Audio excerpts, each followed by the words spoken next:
தமிழ்நாடை தற்கூரி நாடுன்னு பேர் மாற்றிடலாம். சினிமா முகத்தில் ஓட்டு போட்டாங்க.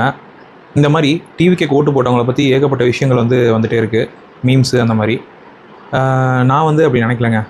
ஒரு விஜய்க்கு இவ்வளோ ஃபேன்ஸ் இருக்கிறதாவே முதல்ல நான் நினைக்கல.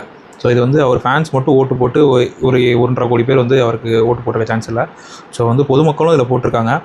நிறைய பேர் அவரை நம்பி அவர் இவங்க 2 பேருக்கு மாற்ற ஏதாவது செய்வாருன்றதை நம்பி தான் ஓட்டு போட்டிருக்காங்கன்றதை நான் நினைக்கிறேன். அவர் செய்வாரான்னு நம்பிக்கிறத விட இவங்க 2 பேரும் வேணான்ற முடிவில் நிறைய பேர் இருக்கிறதா தான் இதை நான் புரிஞ்சுக்கிறேன். ஸோ சினிமா முகன்றதை ஓரளவுக்கு இருக்கலாம் பர்சன்டேஜில். பட் இவ்வளோ லேண்ட்ஸ்லைட் விக்ட்ரின்னு சொல்ல முடியாது. பட் பர்சன்டேஜ் வைஸாக இது 2 பேருக்கும் மேலே ஒரு 10% டிஃப்ரென்ஸில் இருக்கிறதுனால இது பெரிய வெற்றி தான். ஸோ இவ்வளோ பேர் அவருக்கு ஓட்டு போடுறதுக்கு வெறும் சினிமா முகம் மட்டும் காரணம் இல்லை.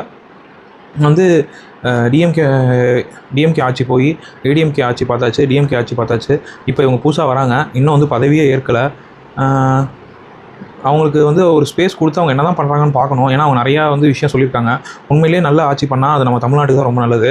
நீங்கள் எந்த பார்ட்டிக்கானாலும் சப்போர்ட் பண்ணலாம். இப்போதைக்கு தமிழ்நாட்டில் அடுத்து அவர் தான் சிஎம். நீங்கள் நம்பினாலும் சரி நம்பலனாலும் சரி, ஏற்றுக்கிட்டாலும் சரி ஏற்றுக்கலனாலும் சரி, அவர் தான் சிஎம். ஸோ அவருக்கான ஸ்பேஸை கொடுப்போம். அவர் என்ன பண்ணுறாருன்னு பார்ப்போம். அவங்க உண்மையிலே தான் தப்பு செஞ்சாங்கன்னா கண்டிப்பாக எல்லோரும் கேள்வி கேட்கணும். பட் அவங்க ஆட்சி அமைச்சதுக்கே இவ்வளோ அவங்களுக்கு அகேன்ஸ்டாக பேசணுன்ற அவசியம் இல்லைன்னு நினைக்கிறேன். ஏன் வரக்கூடாதுன்னு எவ்வளோ பேர் சொல்லியும் மக்கள் அவங்களை தேர்ந்தெடுத்திருக்காங்கன்னா அவர் மேலே இருக்க நம்பிக்கை தான். ஸோ என்ன பண்ணுறாருன்னு பார்க்கலாம். ஆட்சியில் தப்பு இருந்துச்சுன்னா கண்டிப்பாக தட்டி கேட்கணும். ஆனால் அது அவங்கள ஒர்க் பண்ணவே விடாமல், ஆல்ரெடி அவங்களுக்கு பெரும்பான்மை இல்லாதனால அவங்களால இண்டிபெண்ட்டாக ஒர்க்கே பண்ண முடியாது. ஸோ அதெல்லாம் மீறி அவர் எதாவது பண்ணணும்னு நினைக்கிறாருன்னா அதுக்கு அது நடக்காமல் போயிடும். இதனால் இப்படியே அவங்க மைனாரிட்டிலே இருந்து அவங்களுக்கு ப்ராப்பராக சப்போர்ட் இல்லாமல் போச்சுன்னா அடுத்த 5 வருஷம் தமிழ்நாட்டுக்கு பேசிக்காக கிடைக்க வேண்டிய விஷயங்களுமே போயிடும். ஸோ உங்கள் கட்சி வேறுபாடு, உங்களுக்கு பிடிச்சவங்க பிடிக்காதவங்க தாண்டி இப்போதைக்கு வேறு ஆப்ஷனே கிடையாது. அவர் தான் சிஎம்.